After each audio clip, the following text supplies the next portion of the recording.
welcome to Living Out Loud Live. It is show number 7. We were gone last week because Jaime was sick. We had a bunch of shit happen. We've got a lot to come. See, I already got the first curse word out. We're good for the night. We're ready to go. Welcome. My name's Vicki. I'm a middle-aged transgender woman, your anesthesiologist for this evening. Breathe deep and count backwards from 10 to 1 as we welcome you to the home of controversies. Tonight, we are going to be terminating some misconceptions around reproductive rights and their intersection with women's rights, also LGBTQIA plus rights. We are also going to touch a little on religious fundamentalism that is driving so many violations of civil rights in our country. Scrubbing up for this procedure is my friend and co-hostess with the mostest, Laura, originator of the Living Out Loud podcast and outspoken Rainbow Mafia ally. Welcome, Laura. Hello. You know, I used to be a scrub nurse, so I love scrubbing in for this. This is great. You know, and watching over everything from our operational theater, of course, our resident chief of staff, Jaime, well known in the LGBTQIA rainbow community as an activist, wife, and mom of 3. And, of course, one of her children includes the most famous and amazing Dempsey, who I truly believe is going to be a president of the United States. Well, that's only if she chooses it. Otherwise, you know, maybe she'll run NASA. Who knows what she wants to do. She's fierce. Is she too young to run at 24? Can we just put her on the ballot as write-in? You can write her in. Exactly. Dempsey for president. Yes. No mas pendejos. That's right. I think I got it right. Welcome, Jaime. Hey, how is everybody? We're good. We're here. It's like every time we're together, it's always a good time. All together, we are the queens of the overshare, especially in our own hospital. Welcome to all of you joining us in replay or live. This is an opinion show. All of the opinions are our own, so you may hear some things you don't agree with. You can join the discourse on the comments. But we will just block people who troll us, so, you know, that happens. Fair warning, we will forget about you. We kind of get involved in the discussion and forget that we are doing a live stream sometimes, which is because it's fun and we're just talking. But we will try to check in with the chat when we can. Tonight we have more than usual to unpack, but we're splitting stuff up. Next week, no controversy. We're going to have a real fun show. Laura, you want to tell them what's coming next week? Yes. So next week, Mama Ashley Rose is going to be joining us. We are going to have her reading to us. For one thing, we're going to ask her to do us a beautiful favor. And then also just talk about what's going on here. Always, we want to make sure we're bringing the positive, but in a real way, because there are some difficult things to talk about. But the fact that she was just named like the #1 drag show performer in Lakeland, I mean, that just tells you how much her love is speaking louder than everything else, because the community is rallying around her. So I'm super, super excited about that. Yeah, I'm coming in jammies. It's going to be bedtime. It's bedtime stories, yes. I'm all up for the jammies. It's really going to be fun. Oh, I need Halloween jammies now. Yes. We are going to try to push the stories along as much as possible. It's a free-for-all. You're free to tell us we're full of crap. Bring the snark. Ask the questions you want to ask in the chat. We love it. Because this is a show. It's not a show. It's a discussion. So are we ready? We're ready. Yeah. Here we go.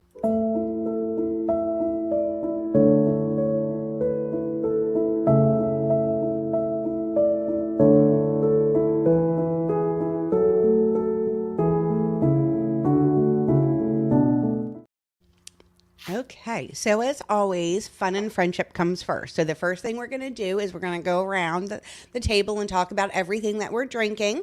We're going to unpack Space Coast Pride and just talk about the good, the bad, and the ugly that's happened in the past 2 weeks. So tonight I am having a mocha chai latte for this evening, and I do have a beautiful hydration, which is a drip drop that is with me also to keep my salt levels up. It's very, very exciting and lovely. I do just want to say, before next show, next Tuesday, I actually have to go for a tilt table test. So that will be rather interesting to see how I'm going to feel after that. So it's going to be very, very interesting. So, but that is what I have this evening. So, Miss Jaime, what are you drinking? Drinking wine as usual because I'm the resident wino, and it's been a long day at school. And I have my gifted megaphone next to me. Yay! Oh, Yay! I want to bring it into my class, so I'm deciding when. I think my fifth period is a little rough, so I think I might bring it into my fifth period. Get somebody's attention. But yeah, Space Coast Pride was awesome. School's been just kind of busy, and we've had walkthroughs and observations, so that's always fun. I had a big one yesterday where there was like more adults in the room than children, and there was like they had like auditor pens, and I'm like I felt kind of like those the old fashioned like trained seals where they like balance the ball on their head. That's what I felt like yesterday. So I'm glad that's over. So you were doing tricks. Yeah, I was. And I was like, how did I do? Yeah. So I'm glad that's over. And yeah, that's been me so far. So Vicki, what about you? I am drinking a lovely spiked lemonade this evening because this was a hard one to research. This is a tough topic, but and I'm going to make it even tougher. So everybody, fair warning.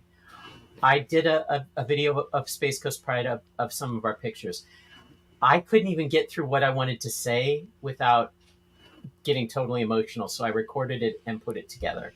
So we're going to watch it. And yeah, but before you play that, I just want to say something about that because I got a chance to kind of preview it. So something that was not captured in there and is something that spoke the most to me about this entire setup.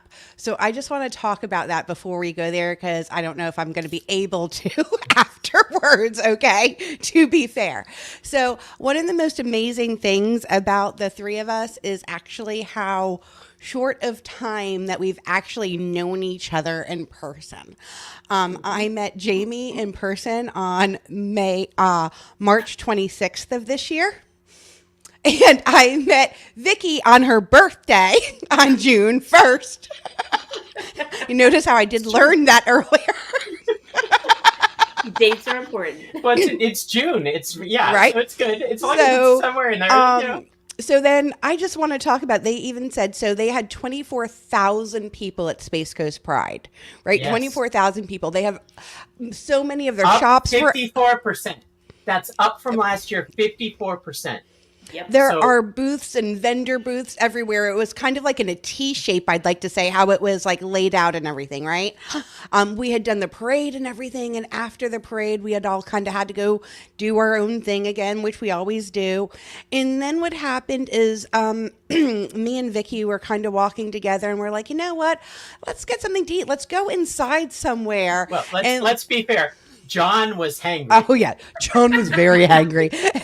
Oh, my God. If I did not get John some food pretty quick, it was pretty funny because they got to see John hangry because John is not always delightful if he's hangry, he is not delightful is all I have to say. Dempsey. That's how Dempsey is, too. That's why I understand Dempsey so well. I'm like, I understand that.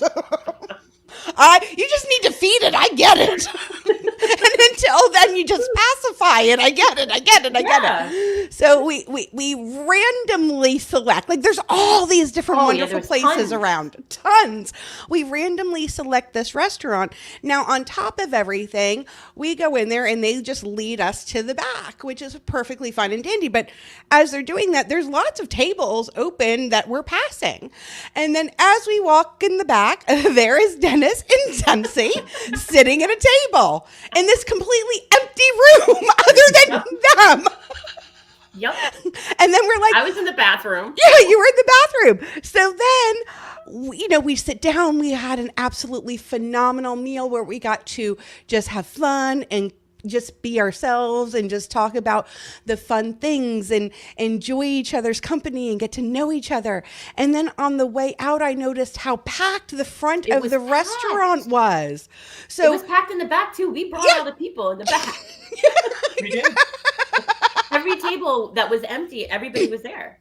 Like, it was full. It was crazy. It was crazy. And that was something that, like, to be able to be at an event like that and we just find each other and gravitate. That just speaks volumes about everything that goes on here. It got worse than that, because while we're sitting there, Laura is like, see, and she said, the three of us, we're magic. It's just trans magic. Mm-hmm. And sure enough, I was walking by one of the vendor booths and there was this cross stitch with the transgender colors that said transgender magic. So I bought that and it's going to hang up in our house. But that's awesome. It's all touched us in different ways. It's all part of who we are for whatever reason. Me, obviously, It's a little more obvious why. But, you know, the fact that we have, like Laura said, we're sisters. We really are sisters and good friends. And there's no reason why it should feel like we've been that way forever, but it just does. So I'm gonna hit the video. You might want to have some Kleenex nearby. Here we go.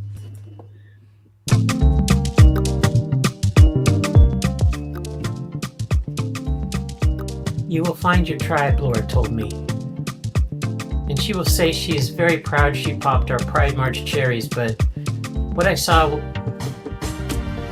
on the smile on her face was a proud and nurturing and affirming friend. She brought us to see the love that binds us like a community tether. She saw me on the verge of ugly tears of joy almost all weekend. It was beautiful and uplifting and marked a whole other kind of anniversary for me.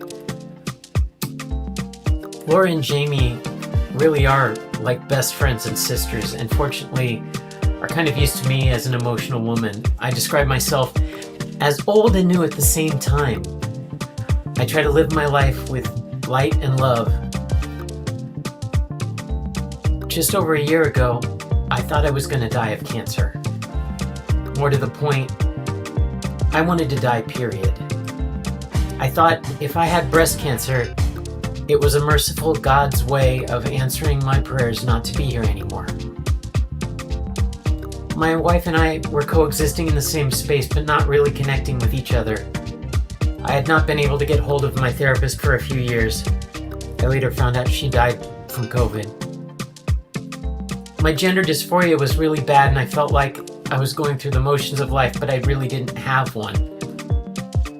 Maybe someone out there is listening to this now in that really dark place, looking at their own personal world, afraid to lose it all, afraid of the rejection of their family and friends, at the point where living in the closet feels more like a solitary prison sentence.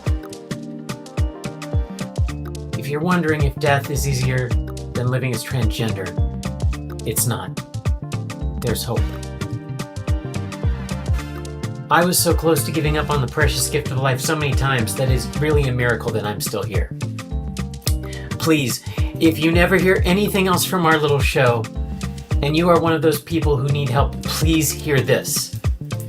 There is a community of people who suffer with, or just understand as much as they can, what you are going through. You are not crazy. You are not alone. You don't have to suffer in the darkness. There is help.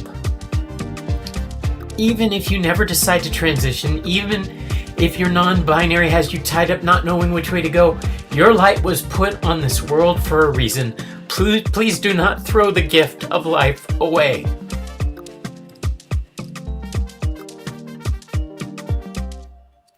My journey, my nightmare, turned into a fairy tale. I say that my life is a grim fairy tale with a happy ending. Not that anyone should follow my path. I found out I transitioned very quickly, but it's a different journey for everyone. Looking back at where I was a year ago is painful. I would be happy to forget what I was and where I came from then. But if my story helps anyone find a path forward to true happiness, I will keep reliving it. So what can change in a year? Beyond going to Space Coast Pride Fest with my sisters here, my name and gender are correct. I have been medically transitioning for almost the full year. My wife and I are really on a path of love and life together, filled with hope and a new passion for each other. My whole physical body is becoming more feminine, but my brain, which always was, and my heart and my body connection is 100% now what it was always supposed to be. I have absolutely zero thoughts of self-harm. I have joy and pride in who and what I am. I am proof that transgender medical treatment is life-saving and life-giving. I have an amazing community of friends and family that love and support who I am becoming and who I am able to pour my love and friendship into, especially Laura and Jaime, Vicki and Deirdre, who are in my closest circles of joy. Is this what I chose to be? No, nor would I wish gender dysphoria on anyone. Am I proud of the life that I'm building as a transgender lesbian woman? Fuck yes. And for me, this isn't a curse any longer. So was I emotional at Space Coast Pride Fest? Yes. For someone who never felt like she fit in, for a girl who spent most of her time alone, this was home with some of the people I love the most, and I missed the ones who couldn't make it so much. My life now is a beautiful journey. It's filled with love and light, and I can't wait to see where it's going to take me next.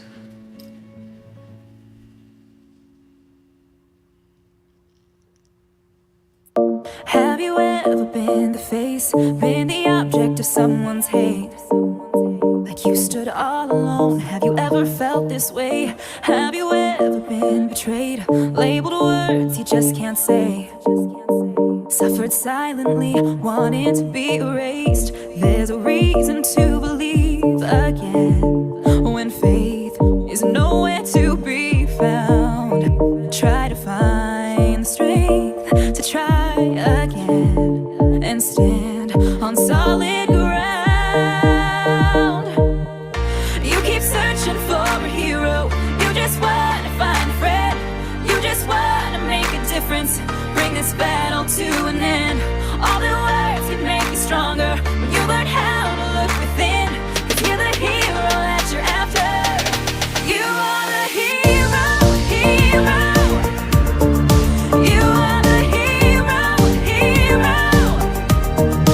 You are the hero, hero. You are the hero. Have you ever wanted peace, to feel the freedom of release? Whispered quietly, but now it's time to scream. 'Cause mercy triumphs over judgment. Light will always shine in darkness. Ooh, and you won't get the best of me. There's a reason to believe again and stand on solid ground. Yeah. You keep searching for a hero. You just want to find a friend. You just want to make a difference. Bring this battle to an end. All the words can make you stronger when you learn how to look within. 'Cause you're the hero that you're after. You are the hero, hero. You are the hero, hero. You are the hero, hero. You are the hero.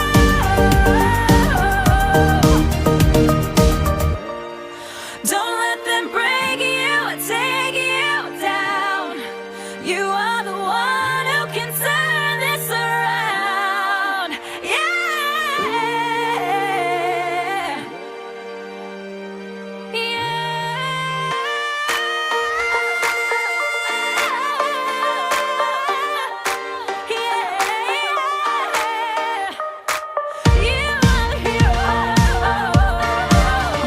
You just wanna find a friend. You just wanna make a difference.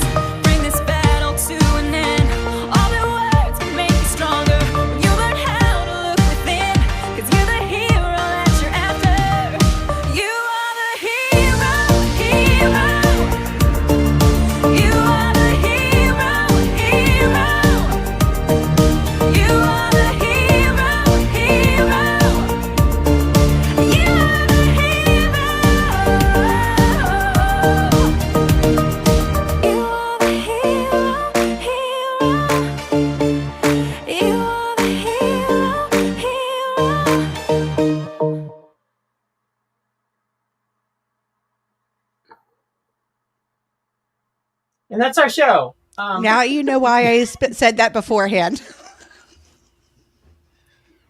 Well, fuck you both for not giving me a better heads up.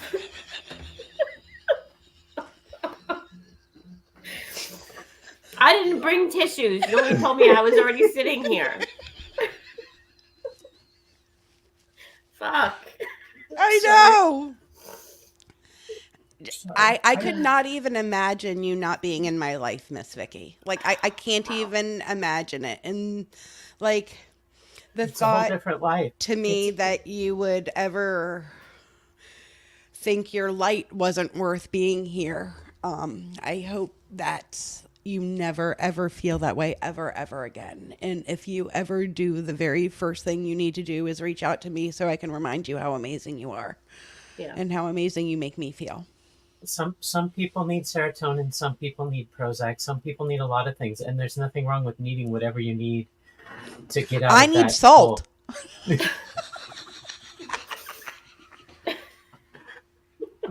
Who knew lowering the testosterone, which was happening, and that's what caused this to all happen on its own, and raising the estrogen would make such a difference. I'm not who I was. I'm not even close. And I'm really proud of me, and I'm really proud of the family that we have, because I mean, we're talking about vacations. We're talking about, oh shit, we got stuff we got to do. We got all these marches. We want to make a difference in this world. But when I was realizing it had been a year, really a year, I remembered that the difference that I want to make the most is I don't want anybody else to go through what I went through. And I know there's a lot of people out there that are just alone, and they shouldn't be. No, they should not be. No. No, they need to know that they are loved and they are worthy. I think when we were watching it marching in Miami Pride, one of Jamie's sons turned to her the one time and said, "Why does she keep yelling that?"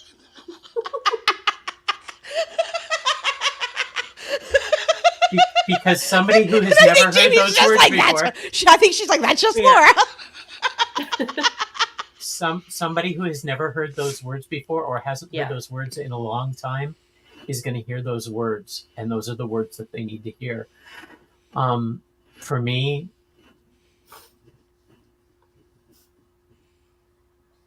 it's you girls, my friends. You made me this, Frankenstein's bride bitch kind of a person that I am, but I'm happy cobbled together with a little bit of everybody, because I have the best people around me. I have genuinely amazing people around me. I'm lucky. I'm very lucky, and I know it. I think we're all lucky. Yeah. I think we're all very, very lucky. I know I'm very lucky. I mean, I felt very blessed to get to be part of Jamie's world, and just getting to have her take me under her wing, and just, I told her one day, I'll just follow you anywhere. Just let me know where you're going. I'll follow you. I'll just follow you around with a little check. But you see, I think that might be the best part of it. It's kind of like a Golden Girls thing. I don't think any of us know where we're going, but somehow I think we're all going there together. Yeah. Yeah. With cheesecake. We need cheesecake. Oh, yes.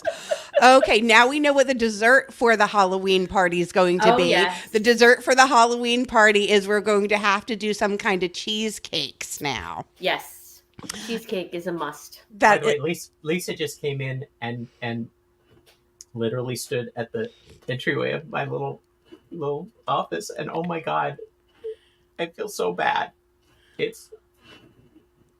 So I'm hoping she's drying off right now, because it looked like the ocean just collapsed on her. She looked like a drowned rat. Oh no. Oh, the kitty cat that got stuck out in the rain. It's bad.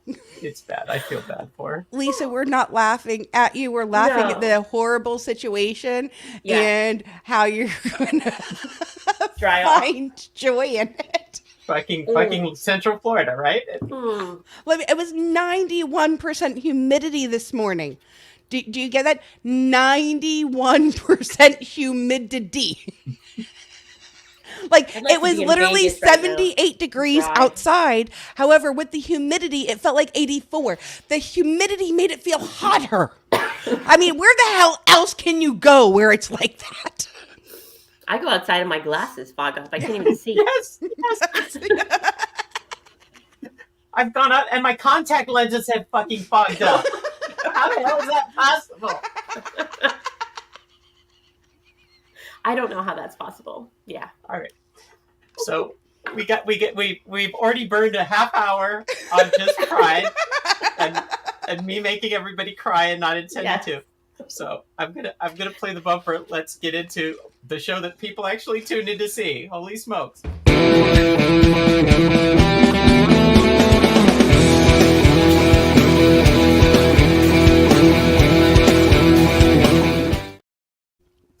I almost just spit my ginger ale out of my mouth. Now, we don't know if they were allowed to use birth control or not.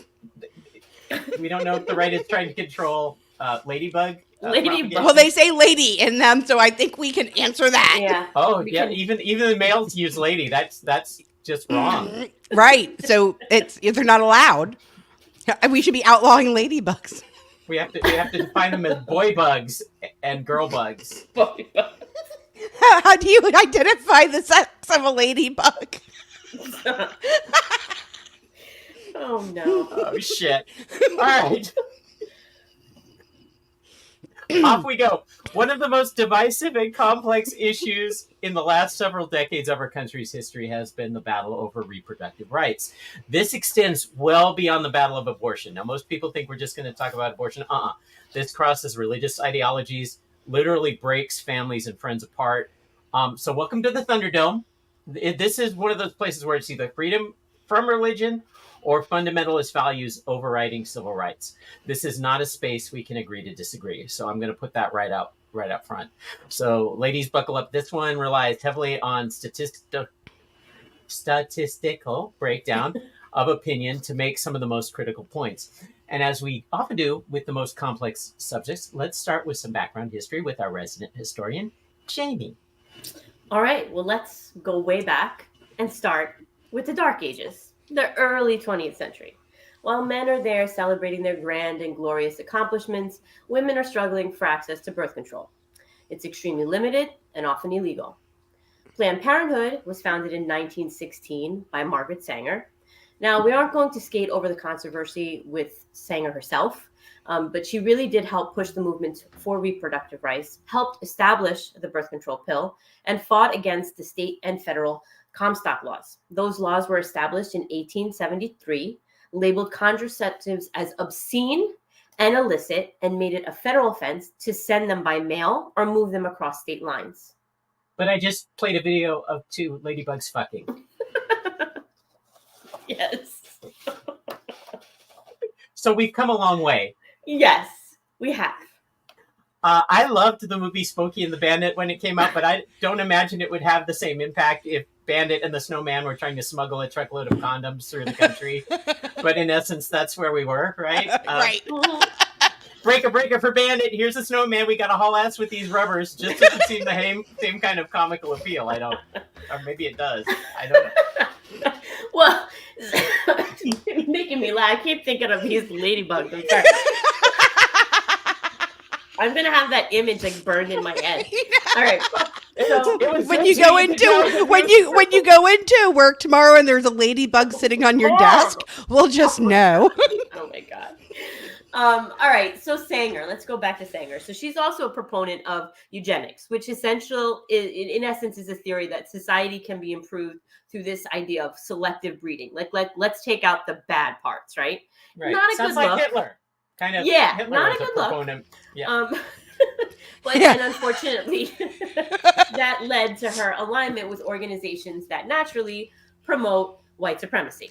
The irony of this is that it's used to promote the idea that the modern Planned Parenthood has a racist agenda, directed by the people who actually have the actual racist agenda. Yeah, It's the finger pointing system again. It's like the Yes.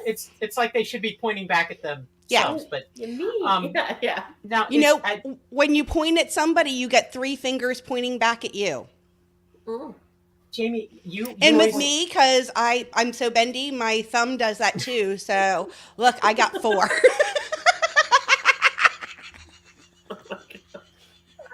oh my God, Jamie, you always have a better perspective on some of this stuff. Is there any better person that we can uphold as a champion of reproductive rights? I mean, because it was hard to find anybody that stuck out other than Sanger and Planned Parenthood, and the fact that, again, my favorite, the fundamentalist right-wing a-holes are trying to break down Planned Parenthood while they really want to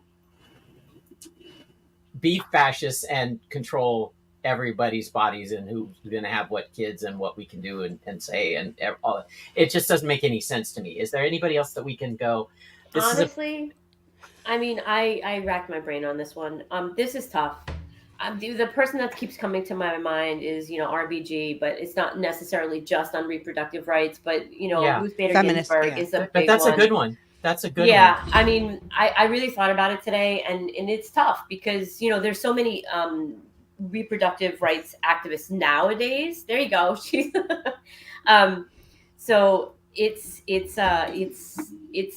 I don't know. That's a hard one. It's a really hard one. The fight over access to abortion built over time. Desperate women risking their lives to obtain extremely dangerous backroom abortions with hangers and whatnot. And yeah. Yeah. Yeah. So it's you basically watch the movie Dirty Dancing, right? Because that's what it is. Mm-hmm. Penny. Yep. Better choice would be The Strong Woman, the story of women, which is based on the life of Marie Louise Guerre. We all know I cannot say words, so I do apologize. Who, in 1943, was the last woman to be guillotined in France after being convicted for her illegal work as an abortionist. Yeah, she did the abortions in her home, in her kitchen. And that's how desperate women were. And she was the last and still person, are. Still are. Well, yeah, back in Florida now we're so, but it's a very strong movie. It's a very hard movie to watch. It really does tell a tale of where we were. And that's 1943. This is not that long ago, ladies. This is scary. What I want to say here is what is so scary is a lot of people might not know this, but I'm a nurse, and in nursing, when I went to nursing school back in 1995, the only thing that you really got taught was this is a labia, this is the vagina, all this stuff. I actually watched a show on I think it's Netflix or HBO or something, where it talks about the anatomy of a woman. I learned more watching a show on one of our web-based browsers than I have as a nurse. And that's how little funding is put into understanding women.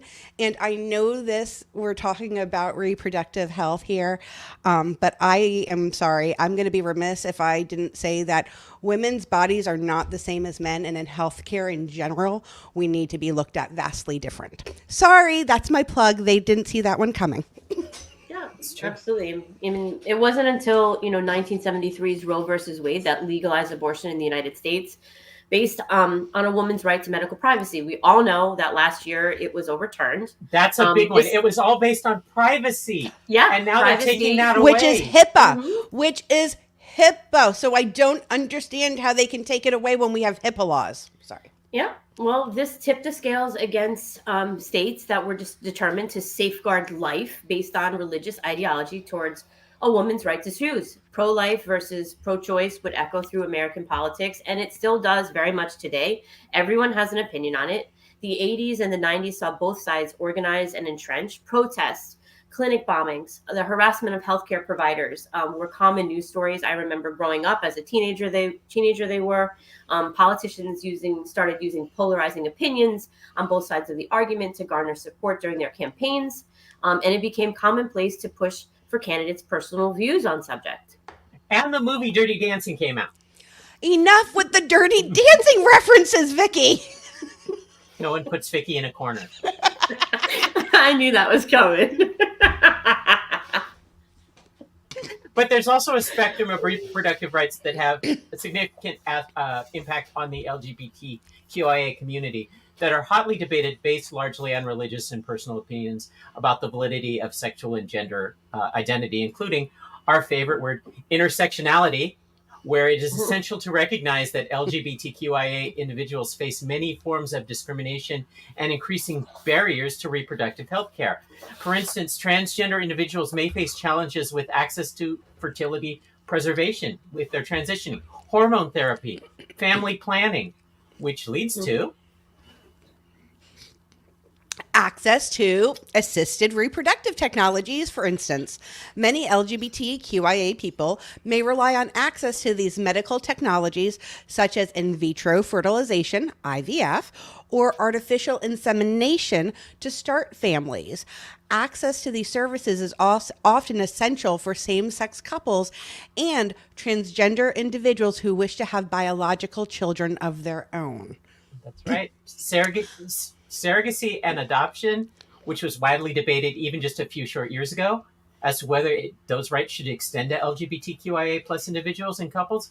Laws and regulations surrounding these processes can vary by location and still impact LGBTQIA plus individuals' ability to become parents, and increasing limitations on legal protections in areas such as parental rights, the ability to make decisions regarding assisted reproductive technologies, and the recognition of non-biological parents in same-sex couples. I've had one direct experience with the next one, growing barriers to care. This is discrimination limiting access for people in the LGBTQIA plus community, often with life-saving access, so just basic emergency services. Here in Florida, quote unquote, doctors do not have to treat you, diagnose you, do anything beyond save your life. They have a morality clause. Yes. If it's against... I'm confused by that, because they took an oath to do no harm. So I do not understand how they can fall under a morality clause if the oath that they took supersedes their morals. So once again, I really have a big, huge issue with all of this related to that. Well, let's call it what it is. It's legalized discrimination. That's all it is. It's And all of this should be part of HIPAA, which I still do not understand, because for psychiatric issues and substance abuse issues, it requires 2 forms of consent to even access any of those medical records to somebody. Yet all of this is all of that. I mean, forcing somebody to have a baby is detrimental to their mental health. Forcing people like me to be on a list with the state health department because we want access to hormones, which we've established are life-saving Hitler's hormones. list. Mm-hmm. Yeah, it's that. And Jamie, This is your sphere.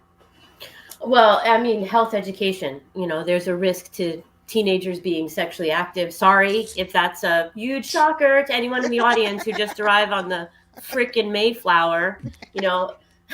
Kids are having unprotected promiscuous sex, and I'm gonna add it here. I didn't know if I was gonna do it, but you know what? Hello, I was a 16-year-old once too, and if I hadn't had access to an abortion when I was 16 years old, my life would look very different right now.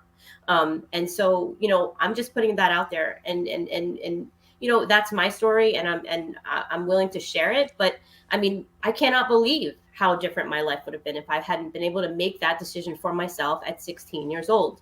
But there are simple ways to mitigate these risks. It takes education to help prevent both unintended pregnancies and unintended sexually transmitted diseases. Hard to have a proper discourse on how to protect LGBT sexually identifying people when you can't say gay in fucking high school. Okay? We're going to talk about ladybug sex today.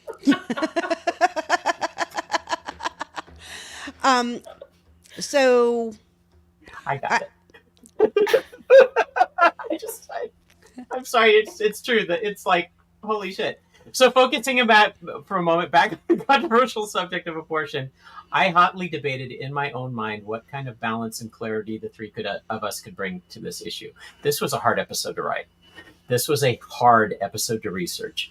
Our stance firmly on bodily autonomy, medical privacy, unrestricted access by adults to birth control, especially after our show on feminism, could not be in question. And we can't even pretend the illusion of balanced debate in this area. We can't even pretend to take on the opposite side.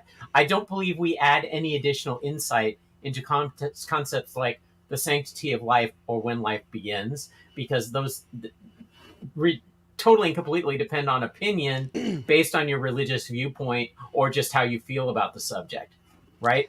My own mother, who is about the staunchest conservative woman you will ever find, she's a Nixon Republican. She was pro-choice her entire life. So I've been impacted directly as well. My marriage, one of my previous marriages, my wife decided she didn't want to carry our child. She got pregnant accidentally. And even though it was crushing, that was her choice. And I respected that. It broke us apart in many ways because it was hard to kind of deal with that. But it wasn't like I was arguing against her right to choose that. It was just that it was terribly sad. And yeah. That's an emotion that you were allowed to have, is to feel sad on that. For my side, I have different abortion stories, so I'm gonna share them with you because there's several of them actually. So the first I want to say is I actually worked as a labor and delivery nurse. So I actually did that, and I actually was a scrub nurse. So I've actually witnessed firsthand a child being a 12-year-old giving birth to her uncle's baby because the family was forcing her to do that, because in their religion, that is what was God's will. God's will was her uncle was a fucking pervert? A pedophile. A pedophile. Yeah. So I've actually had to sit there and watch that. Now, I've also, being a labor and delivery nurse, I actually watched them try to save. So a woman was pregnant with triplets, and they tried to do a C-section to be able to deliver and get them all to safety. Unfortunately, because one was at risk. And unfortunately, she lost them all. Then I've also been in the operating room where the placenta wouldn't quit bleeding, and a 21-year-old had to have a hysterectomy. So those are all very different things. I've literally sat there and watched these things transpire in front of me. And I was raised very, very conservative. So my background is so much different than like yours, Jaime, and where, you were like brought into this as that like activism. And, even Vicki, you say you were raised very much with an activistic mother who, even felt those kind of strong bonds. However, I was raised where I knew my mother had tried to have a baby and had a very difficult time. She had 5 miscarriages before me, one with multiple twins, at least one with multiples of twins.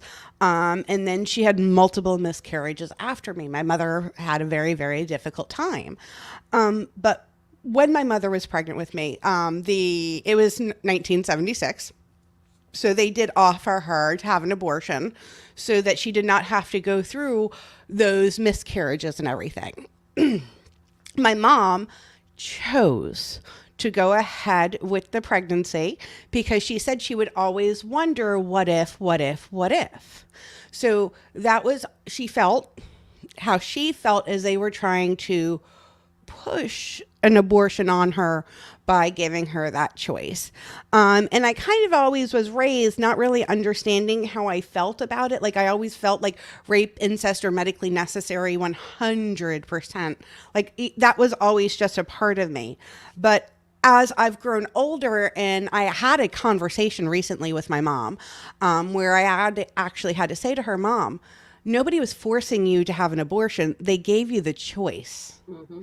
I said, and that's a choice now people don't have. That's a choice Kaylee doesn't have.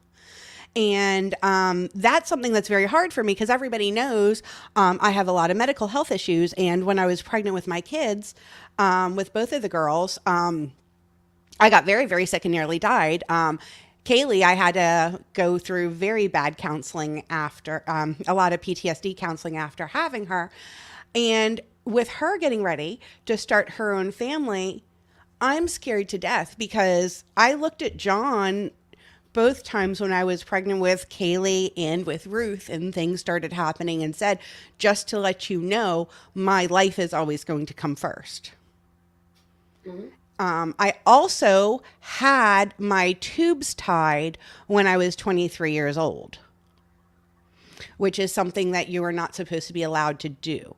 And that was something that was very frustrating too, because I had a argument and tried to fight to get a tubal ligation.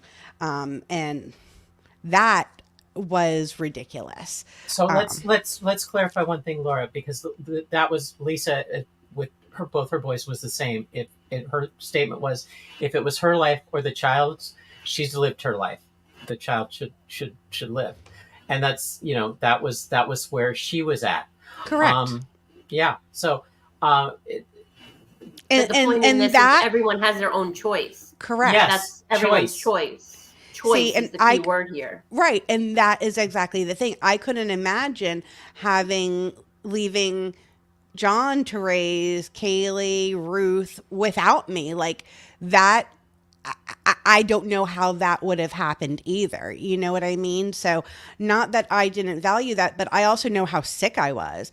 I mean, I literally was on death's door. I got both of my children here, but given the choice between me or knowing medically where what is considered viable and what is not considered viable, I knew at what point that baby could be taken out of me and was considered to be viable and what point it wasn't. And that is what was hard facts for me, because in the medical world, there's a viability stance. And that's why it gets so frustrating to me that medical people are spreading myths that we are doing late-term abortions on healthy fetuses. But the pro-life decision in our country does not reflect the will of the people, at least according to some of the data. The latest data. Yeah, the latest data. The most latest. A July Gallup poll showed that most Americans believe access to abortion should be legal, particularly in the first trimester, and that they disagree with the Supreme Court overturning Roe versus Wade. But only 34% of the respondents felt abortion should be unrestricted, and only 3% of those polled had no opinion in the matter. So this is a polarizing thing. Yeah. So it boils down largely to an argument on what trimester is acceptable. Yeah. So I'm going to cut into this with some statistics here, but before I do that, I just want to personally share that I think a lot of times people look at this objectively and say, oh, well, women are just making this decision irrationally and just walking in there. Coming from a person who has had an abortion at 16, okay, I will say that it was a gut-wrenching decision. It was very difficult. Once I made the decision, first of all, getting there was hard. At 16, it was just hard to come up with that decision. But then getting there to the clinic where people were throwing rosary beads at me, screaming that I was a murderer. I had to go by myself. I was alone. And then you had to watch. I mean, this was like in 94, I guess. And so you had to do the sonogram. You had to watch on the screen. You had to see this heartbeat, hear it. And then you're awake. You're like in this twilight sleep. You're awake for the procedure. It's painful. They give you a cookie and a thing of ginger ale so that you're not nauseous and throwing up. You're bleeding everywhere. It's terrifying. I was 16 years old by myself. It was awful. And so the fact that people think that women are just going in these places going, oh, I don't really feel like taking the pill, so I'm just going to have sex and get pregnant and just have an abortion. It's my birth control. No, it's not. That is not what's happening. I have, and that is not true. Yeah, I went to a very religious school. I went to a Lutheran school, Missouri Synod. I was the spiritual life advisor on the ASB. I was supposed to be in charge of religious spiritual well-being. This is hard to talk about. I had a large car. My parents had given me a lime green Oldsmobile Delta 88 that I think sat 12 for dinner successfully. But and I was working at Disney, so I had a little bit of autonomy. Now, in the religious schools back then, when a girl got pregnant, she was whisked away, expelled, sent back to public school because they didn't want that spreading. Shame. Yep. They didn't want it spreading because you can catch pregnancy, evidently. Oh yeah. And so the cheerleaders were my friends, would let me know so-and-so was going to be having a sleepover at the weekend at one of her friends' house. So Friday afternoon after school, I would take them to the clinic, walk in with them, sit there, because back then they required somebody to sit to be able to take home. Yeah, it was nasty walking into those clinics. And finally, it was kind of nice in that the nurse kind of registered person who was taking care of the front, she's like, we should just get you a frequent flyer card.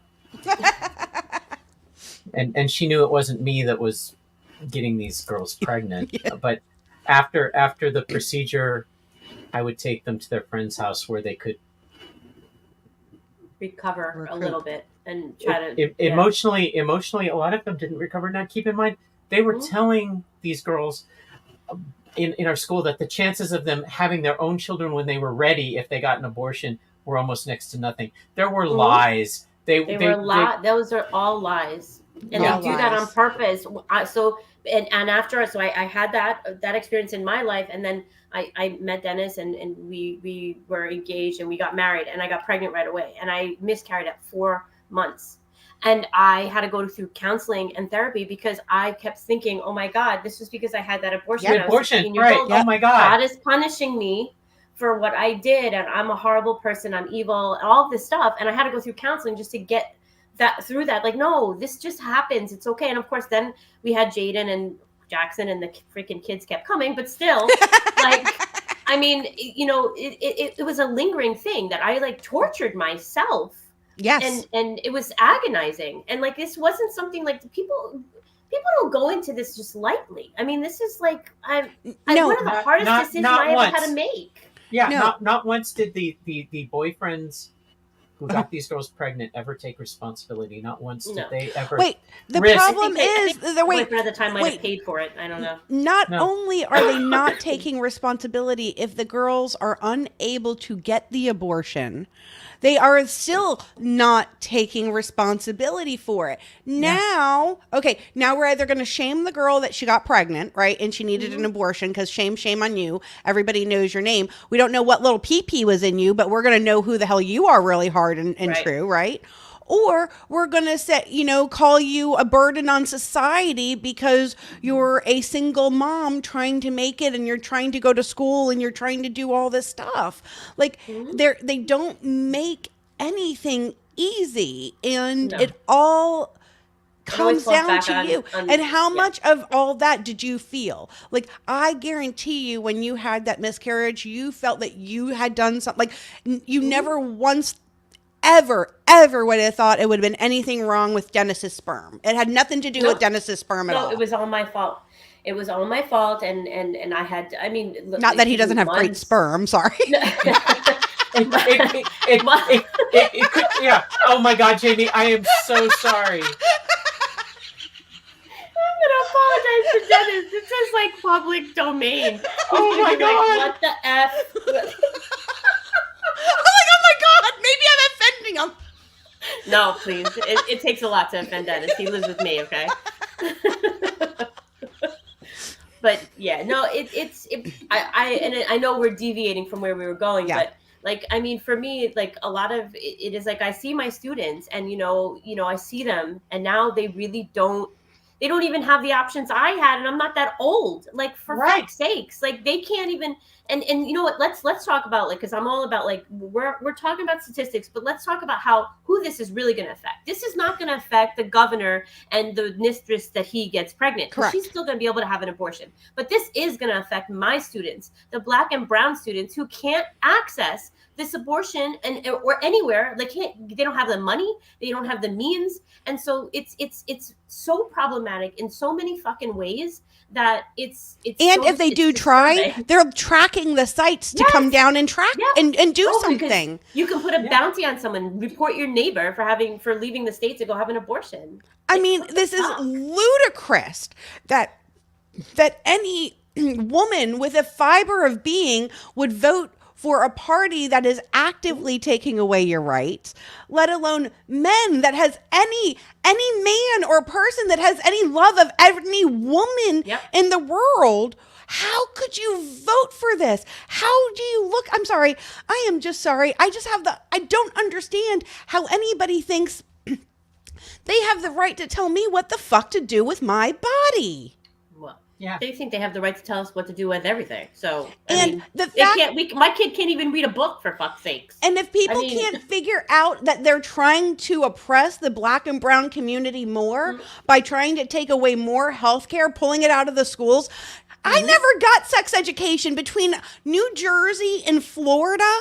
In New Jersey, they did it 1 year, and in Florida, they did it the year before. So I never got sex education. That's how good this school system failed me. And you know what? I'll just put it out there because I don't want Jaime to feel like she's sharing all these embarrassing stories. So, I started having sex when I was a teenager. And when I was 15 years old and had to go have my first internal ultrasound because I had polycystic ovarian syndrome, that was very embarrassing and everything. And that was not comfortable. And I did not even know how to ask for birth control. I was too embarrassed to go to the store. The fact that John and I used the pull-out method and did not get pregnant was amazing. Now, we did have the forethought for me to have the conversation with him to say, if anything were to happen, just to let you know I'm having the baby. So I did know where I would be on that, if that would come, because I like to try to make decisions before I need to be in the heat of the moment of it. However, that was something that we got very, very lucky. I never had to have an abortion, or I never got pregnant or had to have anything that came. And even when I was pregnant with Ruth, when they go to have the DNA testing, right? Like start pulling your blood, when they start doing that to check for like Down syndrome and all that kind of stuff. I remember sitting there and the doctor was asking if I wanted the triple sec test. And I'm like, oh, yeah, I want that test. And he had said, well, why? And I said, well, that way we could prepare. And he said, well, first off, you're so sick that the chances of it giving you a false positive and there being nothing wrong with your baby and us having to do something that could cause you to miscarriage is higher than there actually being any validity to this stupid test to begin with. But once again, I had a choice. Right.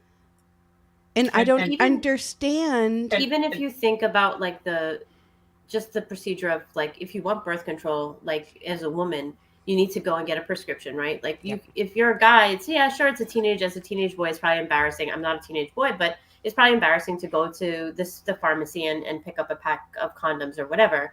But they don't lock them in a plastic box like they do Plan B, where you have to actually take it up to the counter and then they have to open it up and you're like completely violated because now this probably whoever's standing at the counter is making this judgment of you that you're buying this thing. Whereas, I mean, come on, like you joke around, okay, you're buying a pack of rubbers, who cares? Right.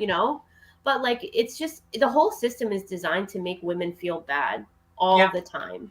And it's not just the system; it's society in general. And we really that's the after we have a week off with fun. I know we're not going to get to the fundamentalist Christian stuff tonight. I'm sorry, you like kind of veered off.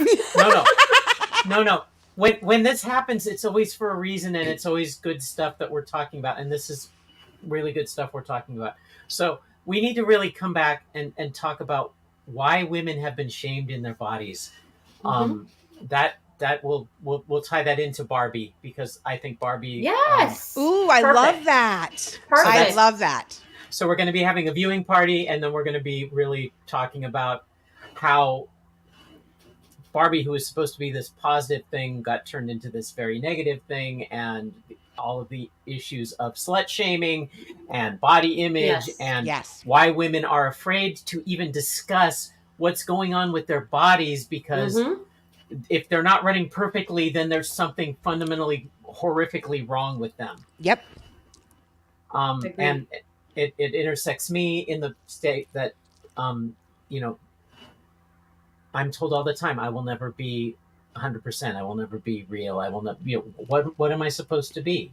I can only be me, right? So, My love, you are 100% real, and I so 100%. anybody that tells you that is friggin' garbage. So yeah, I know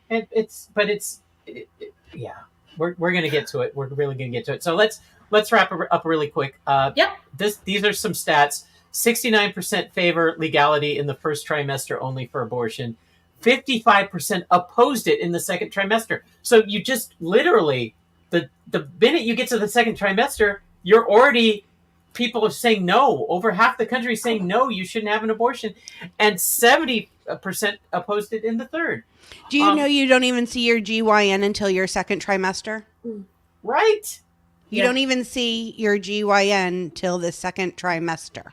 But do you realize how little men and women in this country, boys and girls in this country, non-binary people in this country, our sex education system is such shit that they barely know how to avoid getting basic infections from not cleaning properly what they have. It's honest to God reprehensible that in the modern era we can't have a discussion about our bodies in a way that actually matters, and talk about reproduction in a way that matters, and talk about ways to avoid things like, oh my God, what would have happened if COVID had been a sexually transmitted disease? We're talking like Handmaid's Tale. Epidemic. We are talking the Handmaid's Tale. Oh yeah. Literally. Oh yeah. Oh yeah. Oh God, yeah. But there's some good news. 63% of Americans favor allowing the abortion pill to be available as a prescription drug.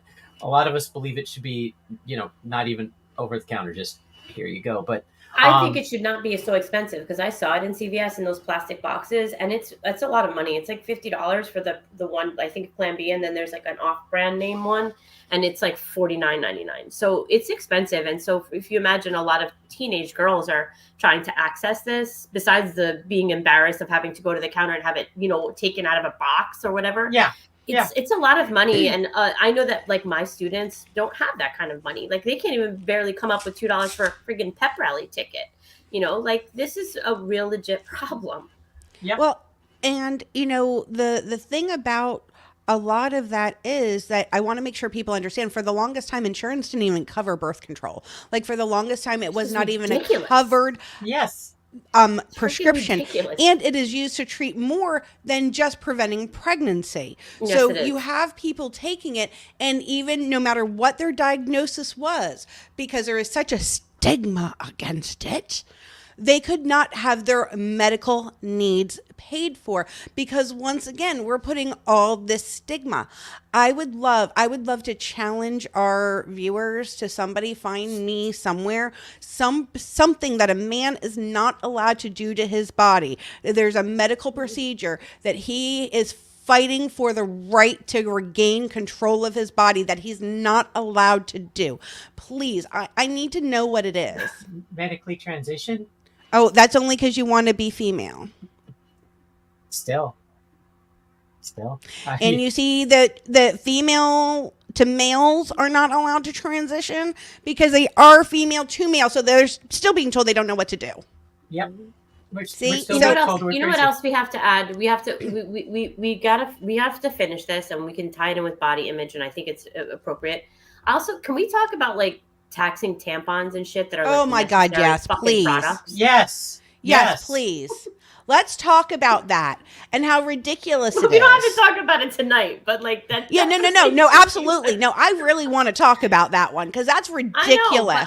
Why aren't they holding that in the morning? shit? No, but on the next show. We need an entire show Not on the next talking show, about on blood. The show after. The Yeah, show like after. Mama Ashley Rose. We're We're gonna have some good. We're gonna have fun.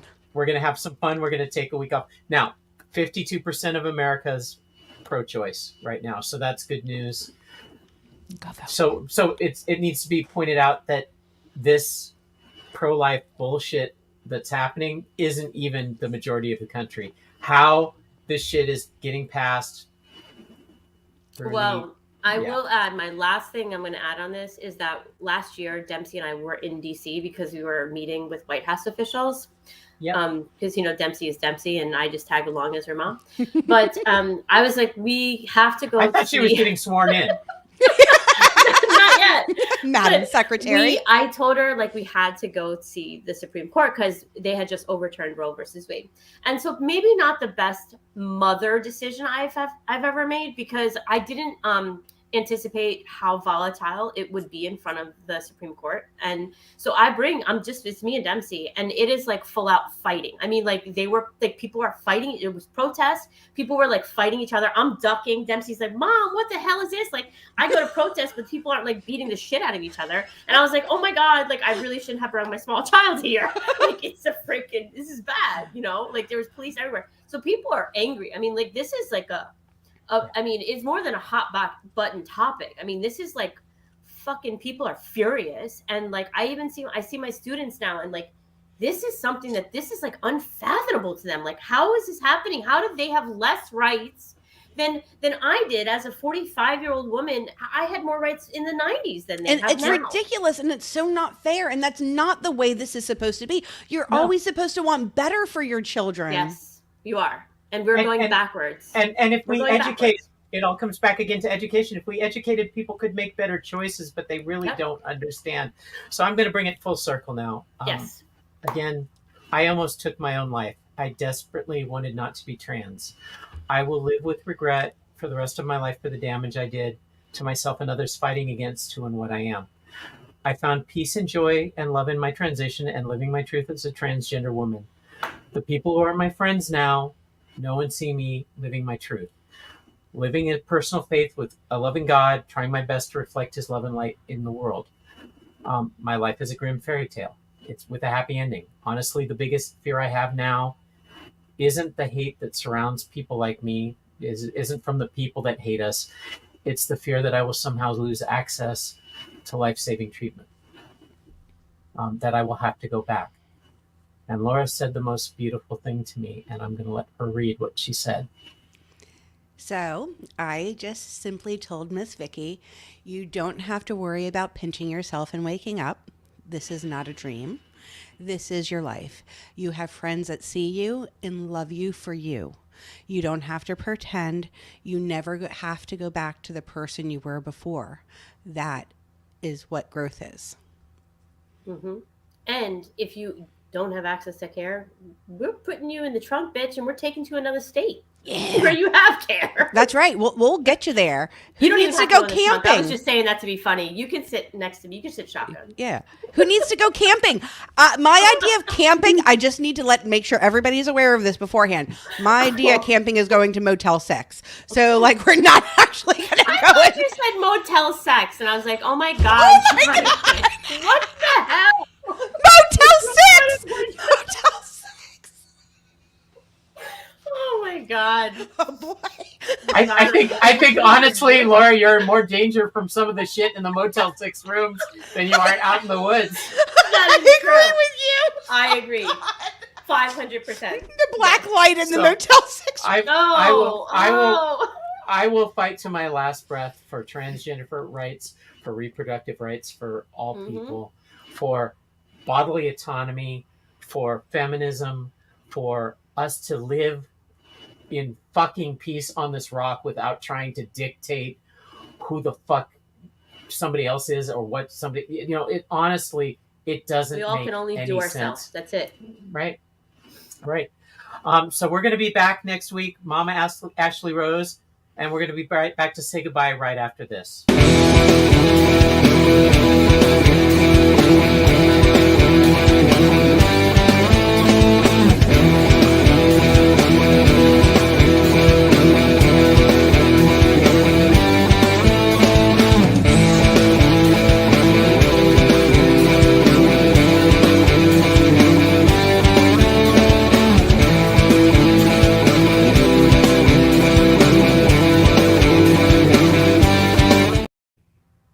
And that was big, exciting news, too, that Laura is going to be back doing her audio podcast as well. She's trying to commit to as many as she can during the year. She's not going to kill herself doing it, thank God. No. But she is going to be back interviewing people. I've already scheduled my first one, too. So, yay! So, I'm very excited about that. Love you, ladies. Honest to God, love you. And thank you for sharing this being in my life. Yeah, it's our life now. But like you said, we're woven into the fabric of each other's lives in a beautiful way. Yep. And next week, pajama party. It's time for some bedtime stories with Mama Ashley Rose, and we'll see you on the other side. Watch the credits. I hide shit in it, people. You should be learning by now. It's like Easter eggs. Easter eggs. And I'd be looking for stuff at the Halloween party too. Oh yes. There's gonna be hidden things.